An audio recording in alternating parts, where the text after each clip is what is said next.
তো আজ সকাল সকাল নাস্তা করার জন্য রেসিপি ডালপুরি। ডালপুরি করার জন্য ময়দাটাকে ভালো করে সেনে নিল।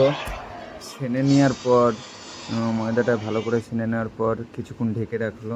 ঢেকে রাখার পর ময়দাটা তুলে দেখলো।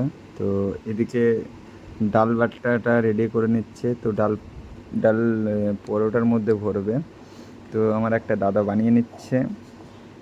বানানোর পর ডাল বাটার পরে মিক্সিতে মশলা করে নিল। করে নেওয়ার পর মশলাটা ভালো করে মেখে নিল। মেখে নিচ্ছে। তো কালারটা কত সুন্দর হয়েছে, এই দাদা বানাচ্ছে। তো মাখার পর লেচি করে নিচ্ছে। লেচিগুলো কত সুন্দর হয়ে করছে, দেখতেও ভালো লাগছে। তো লেচিটা করছে, লেচি করার পর ওর মধ্যে ডাল ভরে দিচ্ছে। তো এত সুন্দর লাগছে, আমরা দোকানে খেয়েছি, বাড়িতে খাইনি। তো কত সুন্দর বানিয়েছে, বানানোর পর করে ভেজে নিল। সুন্দর লাগছে। ভালো লাগলে অবশ্যই লাইক কমেন্ট শেয়ার করবেন।